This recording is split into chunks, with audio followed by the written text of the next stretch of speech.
Cannabis Common Sense, the show that tells the truth about marijuana and the politics behind its prohibition.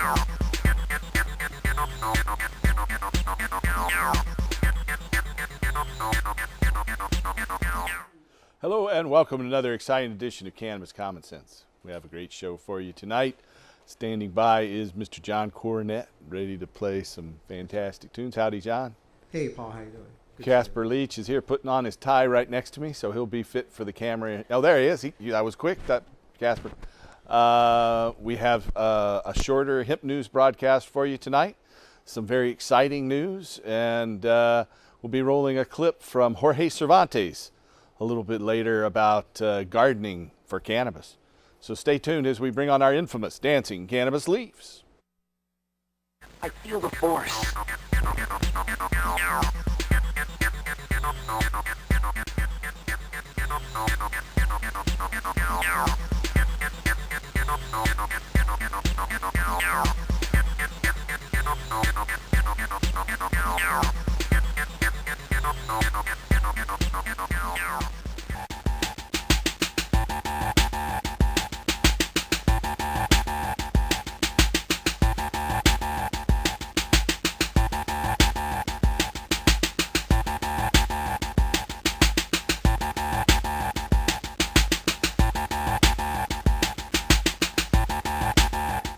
All right, Mr. John Coronet. Good evening, John. Thank you very much, Paul. You know, I feel so good that I've been blessed with so many friends around the hemp and cannabis community. I've learned, got my hair stuck. I'm blessed with some very incredibly pleasant strains, and I just want to play a song about these strains. It's called So Good. It goes like this.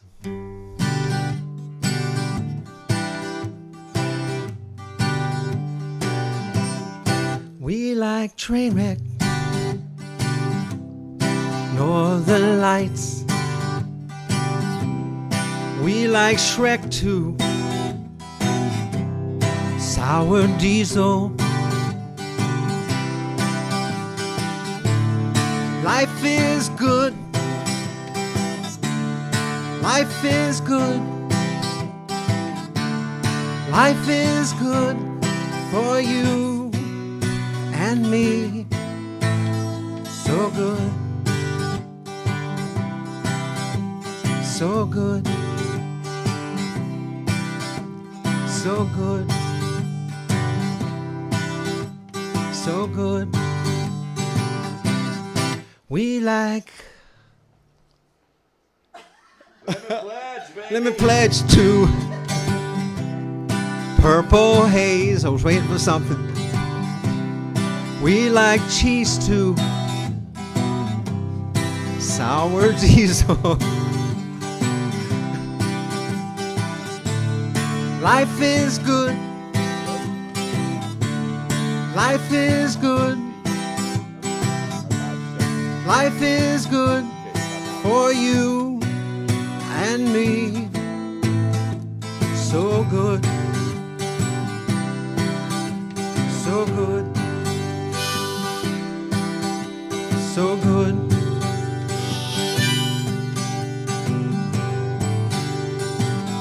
It don't matter which you like. Don't matter when you do it. Just matters that you do it right. Then get down to it.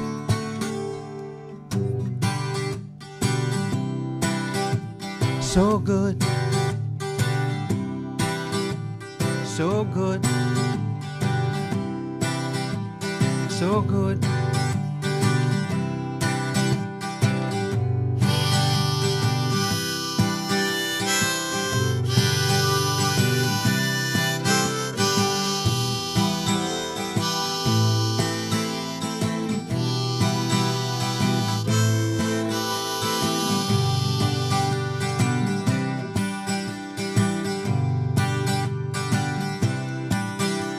So good.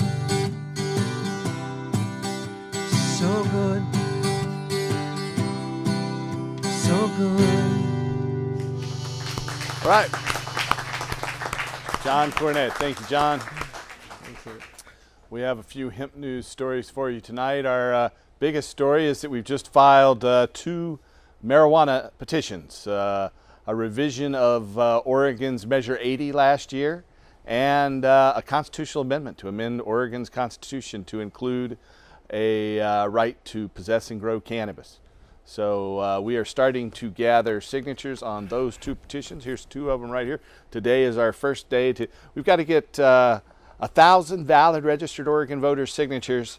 Once we do, we turn those into the Secretary of State, and then they will produce a ballot title. The ballot title process is anywhere from 6 to 15 weeks, depending on various factors. And then after that, we can start the full petition drive. I also filed 3 other non-marijuana related petitions. One to basically overturn Citizens United that says corporations have more rights than people. This one initiative, the Natural Rights Initiative, will say that people have more rights than corporations, government, and in the not so distant future, artificial intelligence. And the other initiative says that people own their own DNA, and that DNA subject to personal privacy is open source, so it can't be patented. You know, currently half of our human genome has already been patented by pharmaceutical and biotech companies. So this would overturn those patents and make that open source information for the good of all people. The last one would establish a state bank here in Oregon. And I first found out about state banks while doing a series of interviews with author Helen Brown on Casper Leach's show Time for Hemp a couple of years ago. And after finding out more about them, North Dakota is the only other state that has a state bank system, and they have not underwent any sort of a downturn in their economy. And it has benefited them a great deal. The state bank, all the government's money, the state and local governments will go into this state bank, also take accounts from businesses and people, and that money will all be invested in the state of Oregon. So unlike these too big to fail banks, it won't be invested in the tar sands project out in outer Mongolia. So this is 3 non-cannabis related petitions and 2 cannabis petitions.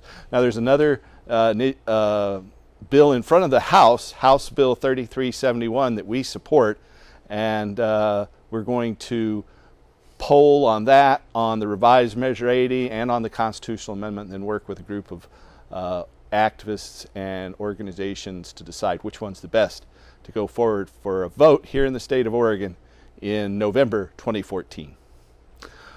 Yesterday, as we sit here on the 6th of June, the governor of Oregon, Governor John Kitzhaber, signed Senate Bill 281 yesterday on Thursday. Senate Bill 281 allows doctors to recommend medical marijuana for patients with post-traumatic stress.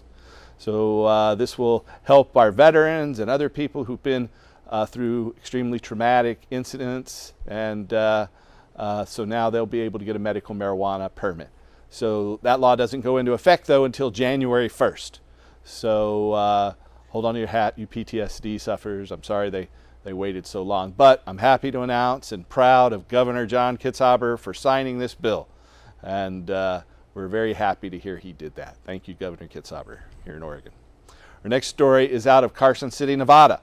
Lawmakers in Nevada gave final approval this week to legislation, Senate Bill 374, to allow for the establishment of licensed facilities to dispense cannabis to state-qualified patients. The measure passed with a 2/3 majority in both legislative chambers in Nevada. It now awaits action from Nevada's Republican Governor Brian Sandoval, who's acknowledged that he's open to the idea of regulating medical cannabis dispensaries. When signed into law, Senate Bill 374 would establish rules and regulations for the establishment of up to 66 non-profit medical marijuana dispensaries. Arizona, Colorado, New Jersey, Maine, and New Mexico have operational state-licensed medical cannabis dispensaries. Similar dispensary outlets are in the process of opening in Connecticut, Massachusetts, Rhode Island, Vermont, and Washington, D.C. Nevada voters enacted legislation in 2000 to allow for physician-authorized patients to consume and grow cannabis. However, the law did not provide for facilities where authorized patients may obtain medicinal cannabis.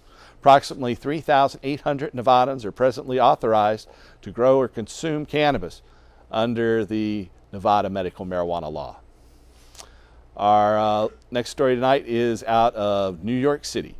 African Americans are far more likely to be arrested for marijuana possession offenses than are whites, according to the American Civil Liberties Union, or ACLU, in a report released this week that analyzes arrest data from 945 counties nationwide. The report found that blacks were approximately 4 times as likely as whites to be arrested for marijuana possession in 2010, even though both ethnicities consume the substance at similar rates. The authors reported that the racial disparity in arrest rates has grown significantly over the past decade, and that in some states, including Iowa, Illinois, Minnesota, and Wisconsin, African Americans were nearly 8 times as likely as Caucasians to be arrested for cannabis possession. Overall, blacks were more likely than whites to be arrested for cannabis violations in 908 of the 945 counties reviewed by the ACLU. Ezekiel Edwards, the director of the ACLU's Criminal Law Reform Project and the lead author of the report, said, quote, "We found that in virtually every county in the country, police have wasted taxpayer money enforcing marijuana laws in a racially biased manner," end quote. The authors also estimated that the states in 2010 spent an estimated $3.6 billion enforcing marijuana possession laws, a 30% increase from 10 years earlier. This total included $1,747,000,000 in police time, $1,371,000,000 to adjudicate marijuana possession cases, and $500 million to incarcerate individuals for simple possession of less than an ounce of marijuana. In 2010, the police made nearly 854,000 arrests for marijuana violations. The full text of the ACLU report, The War on Marijuana in Black and White, is available online at the ACLU's website, aclu.org. That is the end of our hemp news segment tonight. We're going to run a little clip that ran almost 2 weeks ago on a local television station talking about the situation with marijuana law reform here in the state of Oregon. And we'll be back in just a minute with Casper Leach. Back with me.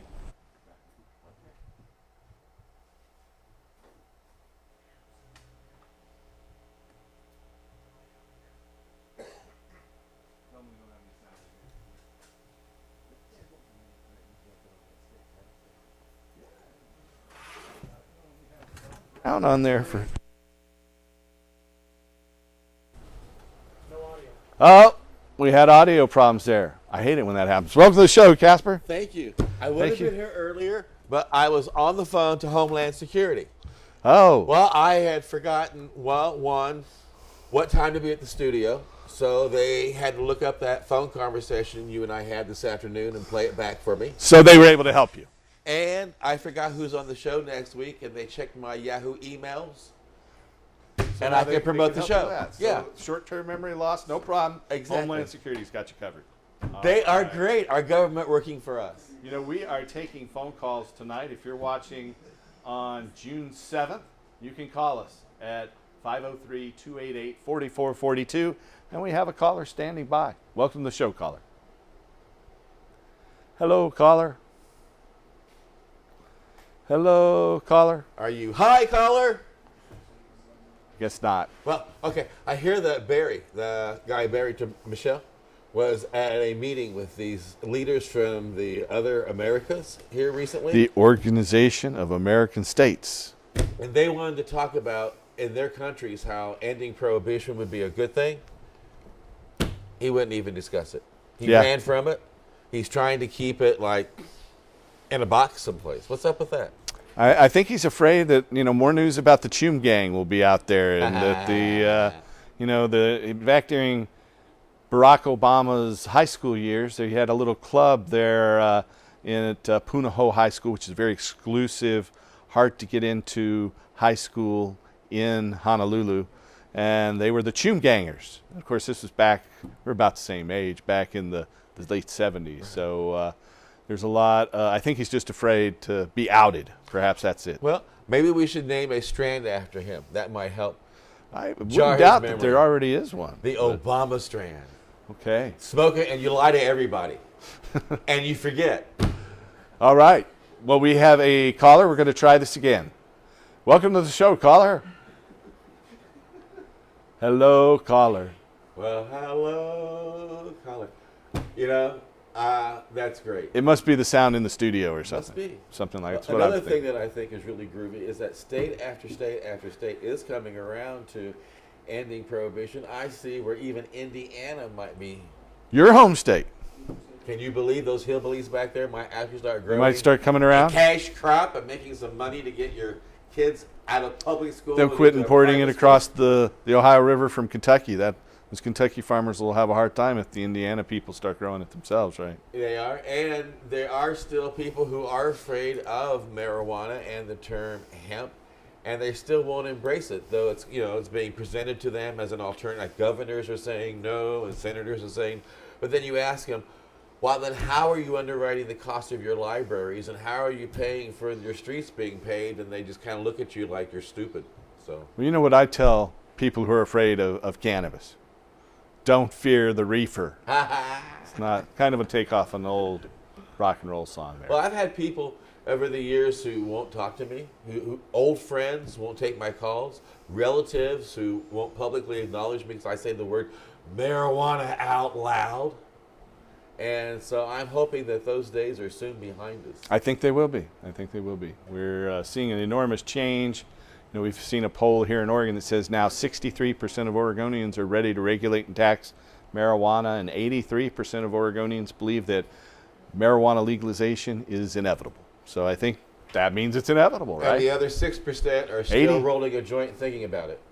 83% is a lot Yeah, to support, it is. do it. So time will tell. Time will tell. So we got a caller there? No, I don't think so. They've had some kind of problem there. I don't know what it is. All right. So I see where they're But having- if you're out there and you want to call and ask us a question about ending adult marijuana prohibition, restoring industrial hemp, or helping medical marijuana patients, you can call that number right there on your screen. It's 503-288-4442. It's 503-288-4442. Oh, the sound is starting to come through now. That's you It's a from little last late. week talking That's to a us. couple weeks ago. That is cool.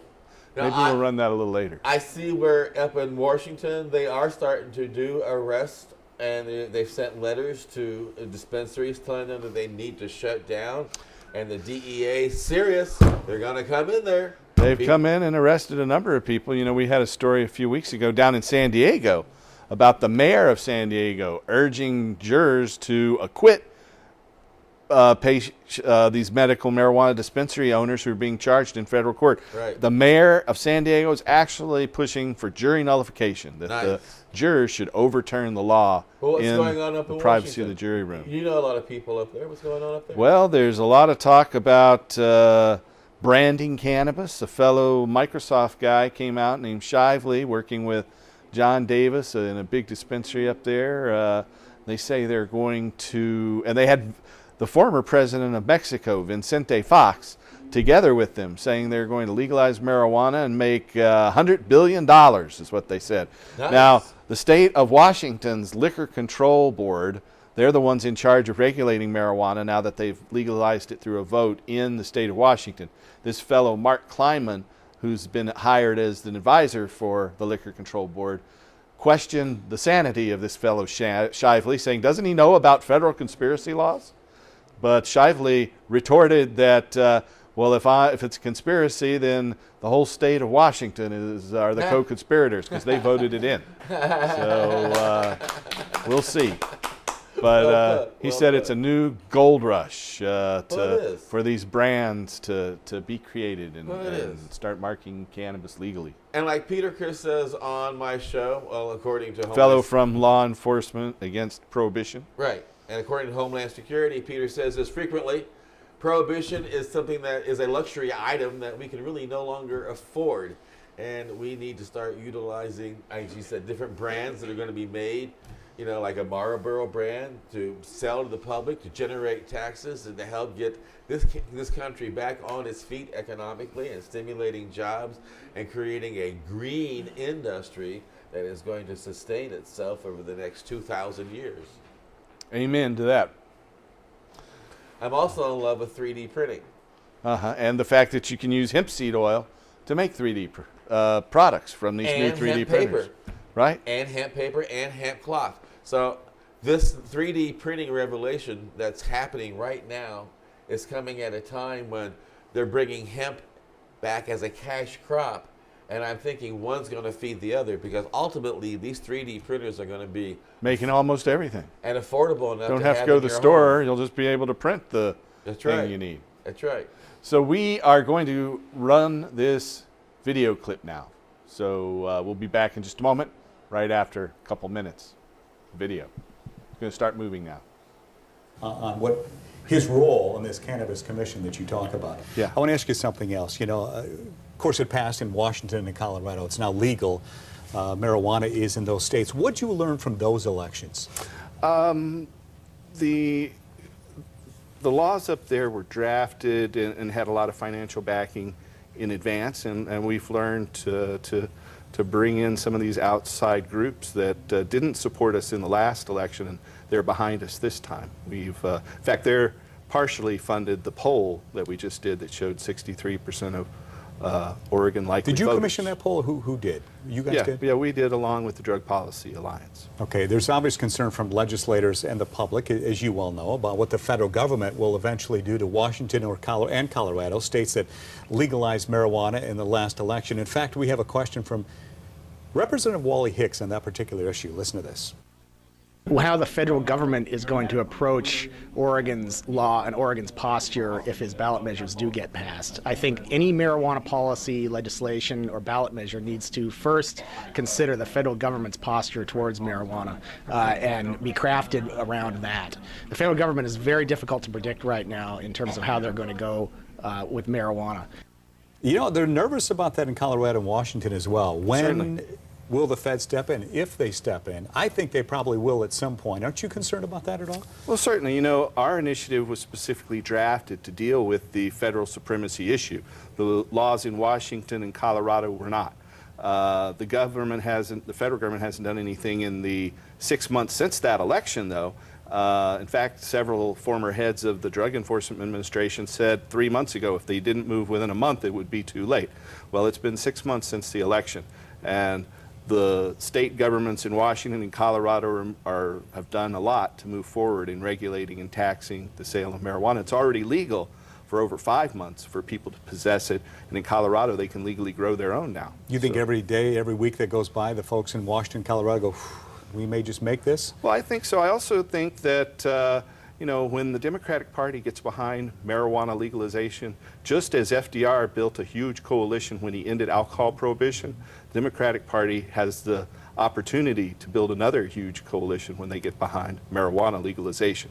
I think that President Obama knows that he might have lost Colorado if he'd gone against the initiative there, and he knows that his base supporters are in favor of marijuana legalization. So I'm very hopeful that the government will allow these states to act as, you know, the proverbial laboratories of democracy. We asked K2 Facebook followers their thoughts on whether to legalize marijuana. This comment comes from Marianne Lane. Marijuana, she says, should be legalized, taxed, and hemp should be grown as a crop. Lots of new revenue and take the money out of the drug dealers' hands. Do you honestly think, though, Paul, the black market won't exist if marijuana is legal? Won't people still try and find the cheapest source here? Well, you know, you don't see many people growing their own tobacco, and though some people make their own beer, we still have a multi-billion-dollar industry doing that. But, you know, this writer is right. Hemp is going to dwarf the drug market. Hemp for fuel, fiber, and food is going to be a multiple of what the marijuana market is. And it will, once we legalize it, we'll put Oregon on the cutting edge of some exciting new environmentally beneficial development. A lot of people feel it's inevitable that Oregonians will, in fact, agree to legalize, vote to legalize marijuana. Is that really good for the state? Is that what we need right now? I think so. I think. Tell me why. Because, you know, I think marijuana is the issue upon which the future of freedom really hinges. That if we don't allow people to use this relatively harmless substance, the future of freedom could be dire. We need to give people the right to think the thoughts and feel the way they want to. And I think that marijuana legalization will create an economic boom here in this state, and we'll see environmentally sustainable changes with hemp fuel, fiber, and food. But and have that'll be folks who say- beneficial not just for the people of Oregon, but for the whole world. You have folks who say, okay, let's legalize marijuana. What's next? All right. Next is an economic boom. Absolutely. That's what I think. And that's what they're talking about in Colorado, whether they got this a hemp plan, and that's what they're talking about in Kentucky, bringing back the industry and the money into the state. And it doesn't. And politicians who just are like whores when it comes to money, you think they'd just be like jumping up? You and think down so? on this. You know, just medical marijuana in the state of Colorado last year netted the state of Colorado $200 million.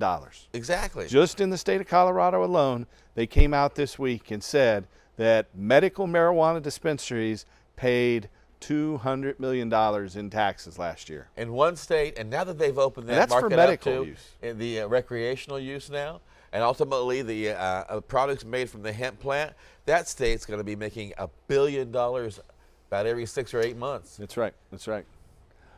We have a phone call. Welcome to the show, caller. Hello, caller. Oh, we have someone in the studio who's ready to ask a question. I don't know what our telephone problems are tonight. I but know what the they're problem gonna- is. NSA is intercepting them. We should just call them and ask them to relay the message. Maybe that's it. Maybe that's it. Is Get this NSA working? on the line and We see if can they hope relay that the message. microphone in the studio is working. Go right ahead. Is this working? I was I wondering. can hear you. So in Colorado and Washington, where recreational smoking now is going to be legal, are they going to start growing industrial hemp, big fields for? Yeah. for There's already one farmer who has planted 60 acres of hemp for hemp seed and hemp fiber. And that's a very public effort to grow 60 acres. I don't know how many plants that is, but I bet the DA's foaming at the mouth to go arrest that guy. In Washington, they say they're going to do the same thing, but they haven't started yet. So we had one of my heroes and mentors, Aguadas, a Colorado entrepreneur who has what he calls his hemp scream ice cream made from hemp seed oil, and then his medicinal product is High Scream.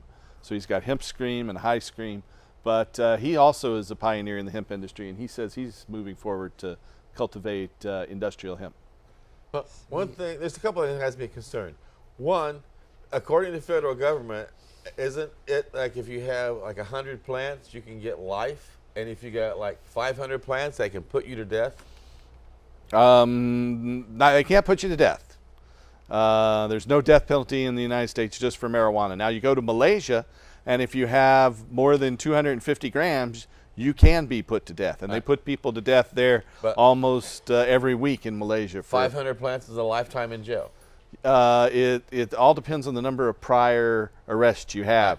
If you have 3 prior arrests, or this is your 3rd offense, 100 plants can land you in prison for the life without the possibility of parole All right. here in the United States. And there are a couple thousand people here in the United States serving life without the possibility of parole, and a good number of them, about 50 of them, are over 65, and they aren't being pardoned, they're being held, even though most of those folks have been in jail now for over 20 years. Good Lord. Yeah. The other thing is, you remember our friend Eddie Lepp? I certainly do. He grew- He's sitting in federal prison right now, unfortunately. Right. One season, he grew this wonderful crop of medicinal marijuana, and the federal government waited till it was almost ready to pick, and then they came in and they cut it all down. They always wait till it's just ready to pick, because then they can sell it on the black market and That's what- supplement their You think retirement they might income. do that same song and dance up in Colorado? I hope not. I don't want to speculate in a negative way, but I certainly hope not.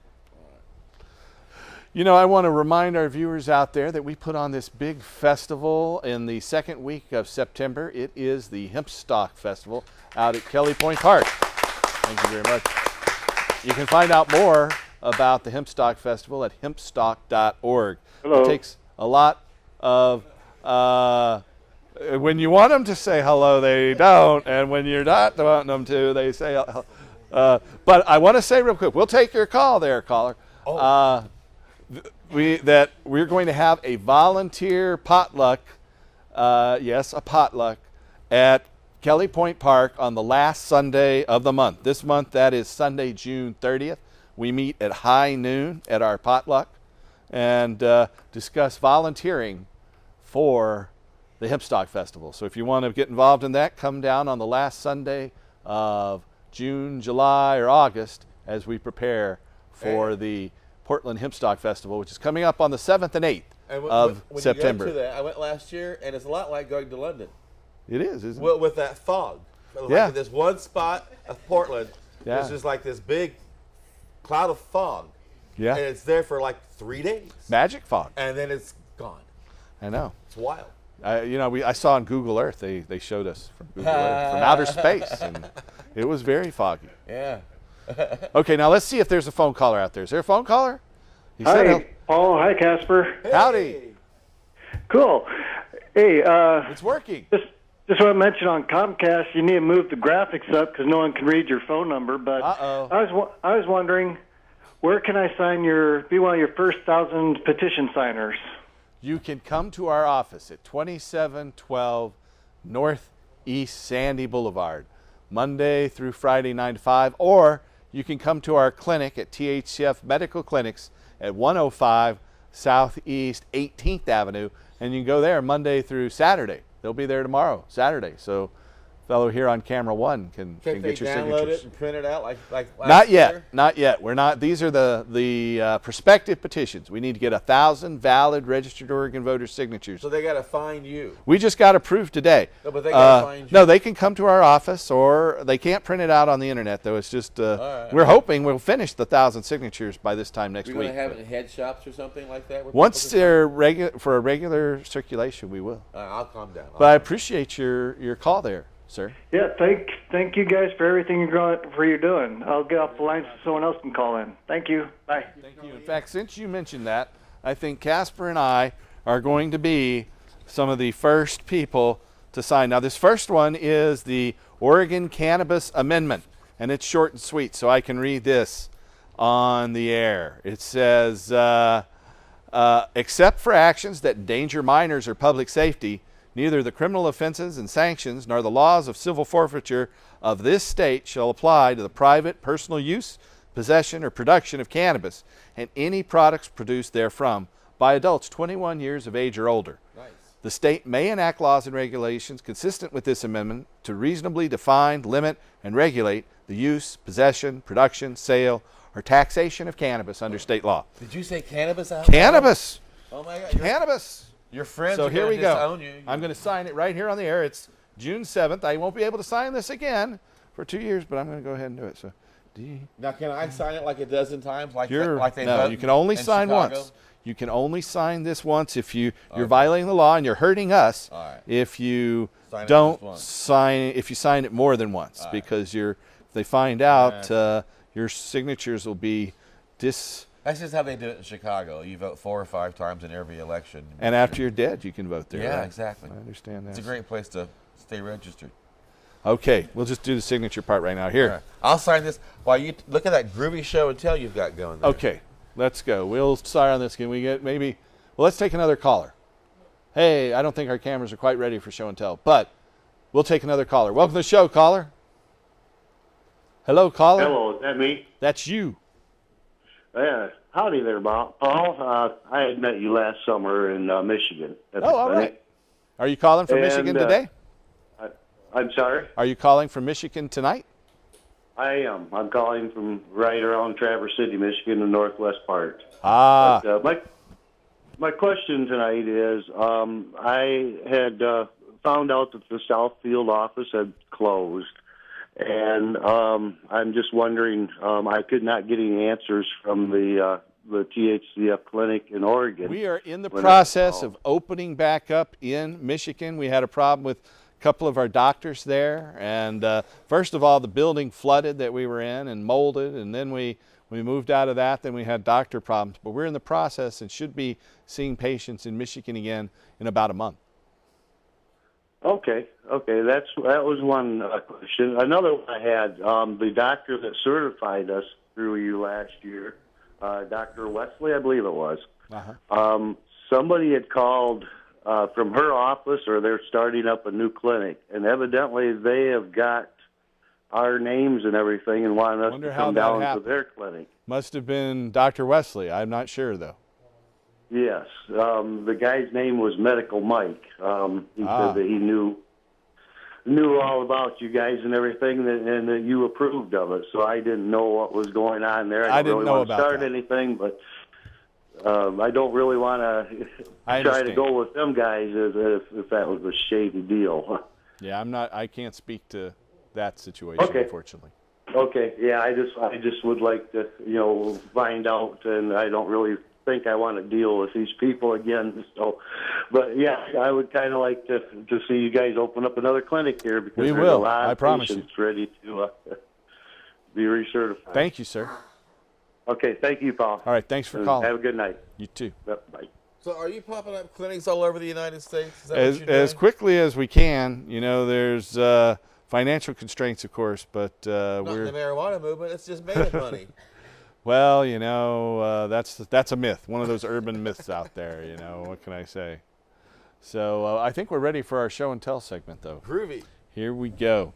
This is a product from John Wythe. You can see it's an extract of cannabis, Indian cannabis is what it says there. And John sent you that? No, it's John Wythe and Brothers out of Philadelphia. This is from 1915. Right next door we have something from 1905. There's still a little bit of remnants of product there in the bottom of this. Now this is a syrup cannabis compound, and it contains chloroform, morphine, cannabis. Good Lord. Yeah, this stuff will knock you out. What's the chloroform in there? Don't you just Yeah, inhale it says cannabis, chloroform, morphine, labella, tartaric. Sounds like my A favorite lot of stuff. roofie. Then next, we have this cannabis product from Specific Medicines, and it has a lot of information here on this label. See, it's got residue here in the bottom, but it says, the range of action of this remedy, although classed as a mild one, is quite wide. It especially controls gastric pain and directly influences pain in the pelvis, especially if the specific indications herein given are present. They are certain conditions of the brain and nervous system which are directly affected by it. It is useful for hysterical patients and in the mild forms of insanity in women, especially in these be due to menstrual irregularities, which are the cause of pain. It is useful in delirium with restlessness after protracted fevers and in cerebrospinal meningitis. Its functional disorders of the stomach with pain given in conjunction directly indicated remedies. It is of much value. It does not suppress secretion by the digestive organs. Certain erratic pains in the bowels are controlled by it. It allays abdominal sexual appetite and is given with good result in gonorrhea and controls priapism, and it's just an all-around courier for insomnia, especially where during brief sleep there are unpleasant dreams. So basically he was saying it's good for post-traumatic stress. It will suppress unpleasant dreams. It's probably good for an IRS audit. Maybe so. Maybe Yeah. so. Then right next door we have this. It's still wrapped in wax paper, and it's from Eli Lilly. It's a cannabis extract, and it's pretty nifty. And this one, I've shown this a couple times here over the past few months, but I'm still pretty proud of it. It's a French cannabis cigarette product. This is from 1875. Cannabis cigarettes in this nifty thing. It says it's for asthma, bronchitis, and other maladies. Out of Paris, France. Beautiful. You know how to say American in French, don't you? How? Capitalist pig. Ah! Okay, comedian. We are going to try another phone caller. Welcome to the show, caller. Hello, caller. Hi. Yes, Hi. we are. Hi. Yes, we are. He is. Hi. How you doing? I really I like your show. Thank you. It's really interesting about all that old stuff that used to be legal. I just have a question. Go right ahead. I was wondering what's going to happen if marijuana becomes legal in Oregon to the marijuana clubs. That are the FDA going to regulate the edibles, and are they going to like tax the people that work there? Well, I think they're probably already taxing the people that work there, because people who get paid for work are taxed under the payroll tax system. So that's probably happening. But the people who have these clubs, they're at the cutting edge to take advantage of the new law. They're got a head start on everybody else in terms of marketing their products to not just the medical patients, but any adult over the age of 21. So I think instead of them having less economic opportunity, they'll have more economic opportunity. So they have to be 21 years of age to enter one of those clubs by law, right? Yeah, but you know, patients with their parents' permission under the age of 18, they need their parents' permission. They can get a medical permit. And then their parents have to ask as their caregiver and provider under Oregon's law and most other states that have medical marijuana. Now, are you guys blown away that Oregon did not pass this legalization, as Colorado has banned pit bulls in Denver and and Washington? I mean, it's they're giving a lot of DUIs. I don't think blown away is the right word. I mean, I was a little disappointed. I was very happy to see that it passed right across the river, and now it's legal. You know, from where I'm sitting right now, in less than 10 minutes, I could be in Washington State and have an ounce legally. And that makes me a happy guy that I can do that. And I think it really opens the eyes of Oregonians. We saw that we got 47% of the vote on Measure 80 here in Oregon, and the polls are up more than 15 points now. It says that 63% of Oregonians are in favor of legalizing marijuana and ending adult marijuana prohibition today. And see, Paul's a ball of love because he's like not surprised, but I'm angry because the people who need to come out with the payrolls and the money to make it happen and underwrite the cost of making this initiative actually a reality sat on their hands, sat on the checkbooks, and didn't do a damn thing to make it a success. But hey, I don't want to sound bitter or cranky about it. That's water under the bridge. Right, Paul? Right, Casper. But thanks for your question. Okay, that's that for now. Well, okay. Well, I'm still agitated because this state should be leading the way after all. And we will be very soon. We just signed the petitions. Fine. That's the first petition, but we have another caller. Yes. Welcome to the show, caller. Hello. Howdy. Hey, how you doing, Paul? How you doing, Casper? Yay. Very well. How are you? I'm excited to be pretty filling good. out a petition to legalize marijuana right here on the air. Oh, right on. I'll sign it. No. Okay, come on down. My question is, I actually have a couple patients. My wife is a chronic pain sufferer, and my mother is a cancer patient. And I've been getting them set up on the Rick Simpson oil, and it's just kind of killing me going through it and everything. I was just wondering if, by chance, you guys had any kind of hookup that might be able to donate to somebody in that kind of situation on low income. You know, it takes a lot of cannabis to make Rick Simpson oil, and we do donate to patients. And so we take phone calls.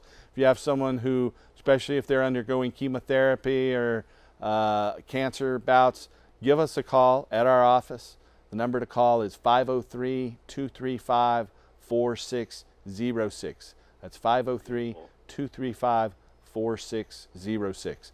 And we might not have extra Rick Simpson oil, but we can come up with some marijuana if nothing else. Okay, that would be awesome. Another thing is, you know, if you guys like barbecue, I just happen to be doing a barbecue for one of the collectives, you know, so if you want the info on that. Sure, why not? You got that far, so go ahead. We're going to be doing pulled pork on the 15th. Say that one more time? I said we're going to be doing pulled pork on the 15th. Where? At Frank's Collective on Gleason. All right.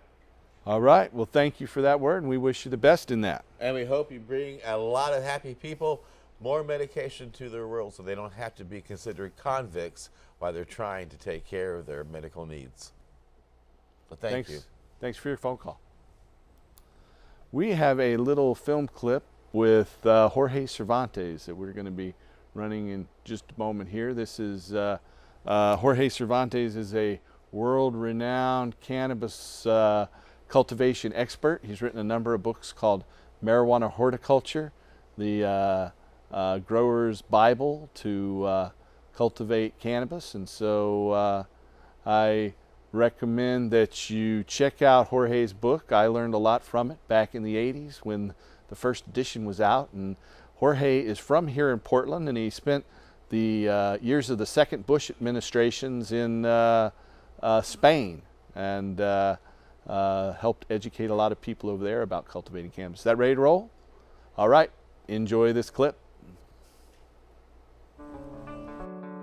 Whether cultivated indoors or outdoors, hydroponically or in soil, cannabis requires light, air, water, nutrients, a growing medium, and heat to manufacture food and to grow. For optimum growth, the light must be of the proper spectrum, intensity, and duration. Air must be warm, arid, and rich in carbon dioxide. Water must be abundant, but not excessive. And the growing medium must contain the proper levels of nutrients. In this DVD, relying on my decades of experience, both as a writer and grower, I'll teach you how to manage these processes and keep your garden productive, efficient, and green.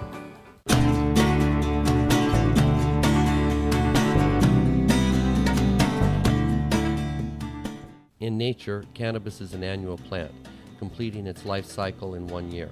A seed planted in the spring will grow strong and tall through the summer and flower in the fall. The annual cycle starts all over again when the seeds sprout the following year and includes 4 distinct growth stages. During germination, moisture, heat, and air activate hormones within the durable outer coating of the seed. Soon, the seed's coating splits, a rootlet grows downward, and a sprout with seed leaves pushes upward in search of light. The tiny seed will have to develop into a self-sufficient seedling quickly if it expects to flourish in the outside world. Seedlings require 16 to 18 hours of light to maintain strong, healthy growth. Vegetative growth lasts from the moment a clone or seedling takes root until that same plant matures enough to begin producing buds. Cannabis plants will remain in this vegetative state for as long as they receive 16 to 24 hours of light per day. Cannabis flowers when the days become shorter and plants are signaled that the annual life cycle is coming to an end. This occurs naturally outdoors in the autumn, but must be regulated indoors by the grower. Flowering is triggered by giving plants 12 hours of uninterrupted darkness and 12 hours of light. When fertilized with male pollen, female flowers will produce seeds at this point in the life cycle. But left unpollinated, a seedless or sinsemilla crop will grow. Later in the DVD, I'll explain sinsemilla growing along with other basic techniques growers use to increase the yield and efficiency in their gardens, including a process called cloning, which guarantees all your plants will be females. Also, we'll show you the best methods for taking your fully grown buds through the harvesting process of cutting, trimming, drying, and curing that will ensure the grass that you grow in your own garden can compete with the best smoke in the world.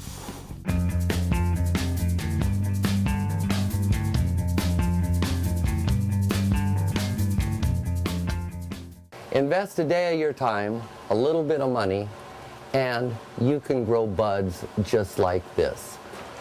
Hi, how you doing today? I brought you into this little garden that was put together by a grower in a single day. It can also be taken down in less than a day if need be. You can make a garden just like this one and put it together just like this grower did in one single day. Come with me and find out how. Here we are inside of an 8x8 grow room, or what's about to be. What we've done is we've framed up the bottom with 2x3s, and we'll build a complete 8x8 grow room right in front of you. The best location for a grow room is in an obscure corner of a basement, where it's easy to maintain a constant temperature year-round. Basements are well insulated by concrete walls and soil. An attic is also a good location, except for the possible heat buildup. Few people venture into an attic that is difficult to access. Outbuildings, garages, and barns not attached to homes are some of the worst places to grow cannabis. Security is much easier to maintain when the garden is within the home. Productive growers have 2 distinct rooms within their grow operation: a vegetative cloning room and a much larger room for flowering plants. All right. So thank you, Jorge Cervantes, for allowing us to keep showing those videos there. And we're down to about 10 minutes left. If you have a question or comment about ending adult marijuana prohibition, restoring industrial hemp, or helping medical marijuana patients, then call us at that number on your screen, 503-288-4442. That's 503-288-4442. So we've signed our petitions, and you can come down and sign those at our office at 105 Southeast 18th Avenue. We'll be in there 9 to 5 tomorrow, so you can come in and sign them. And if you want, you can take some petitions and go down. The parade is tomorrow. We have this huge parade, the biggest event in Oregon. It's taking place, so that'd be a good place to get them. We just got approval to start gathering these signatures here today, though. It's the Rose Parade tomorrow, right? It is. And then tomorrow night is the nudie bike ride. All right. Well, good for them. If I was there, that'd be a horror show. Well, you don't know. I'm not gonna subject. They're going to people have to that. about 1,000 people riding at night. You and I out there would not be. Anyone would want to come to that. But just naked. We have another caller. Welcome to the show, caller. Hi, Paul. Are you there? I am here. Yeah, I needed to know if there's any difference between honey oil and Rick Simpson's oil when it comes to helping people with cancer. You know, they both would help a great deal. I think Rick Simpson says his oil is at least 90% THC. And the only way you would know is to have it tested by a laboratory. But it could well be the same thing.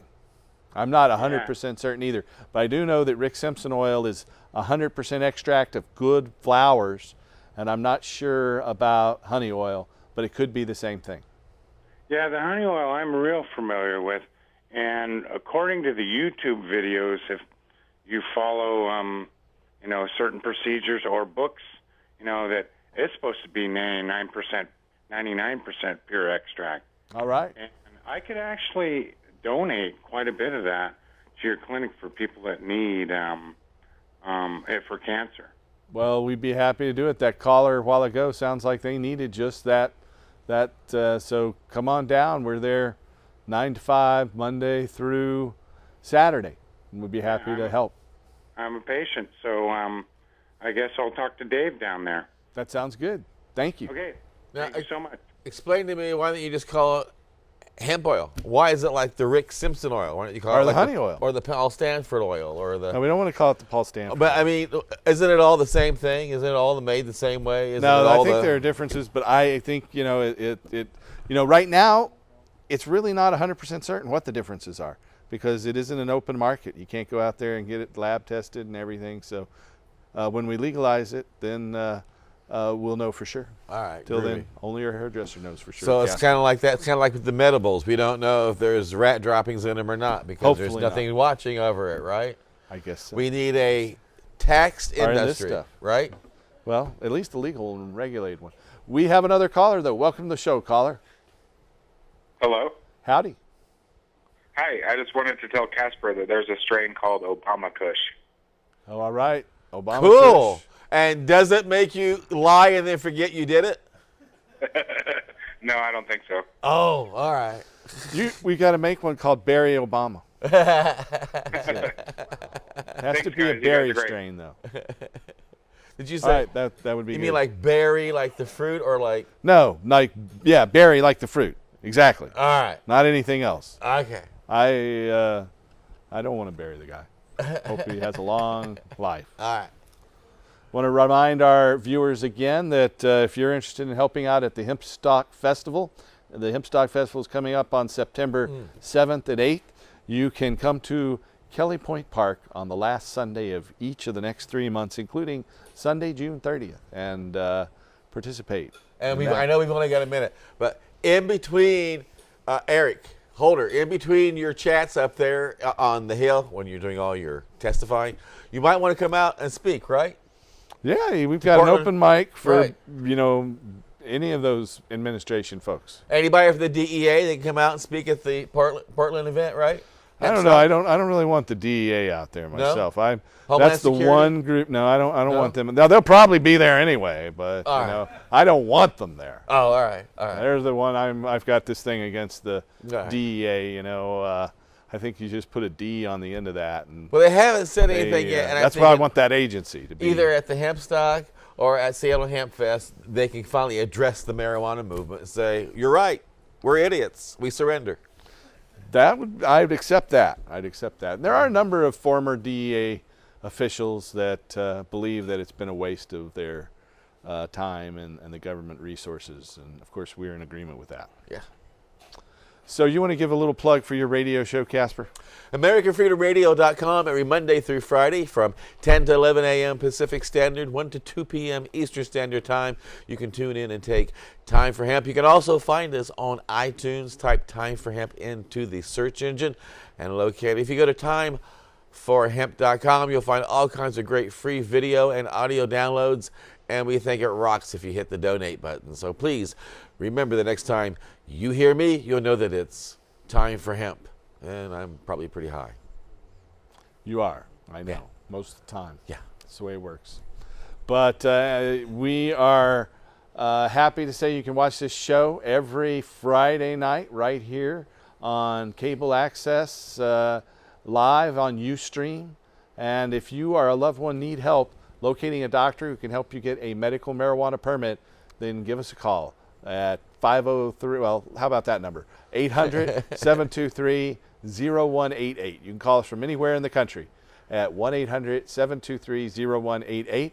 If you are outside of the Portland, if you're inside the Portland area, you can call us at 503-235-4606.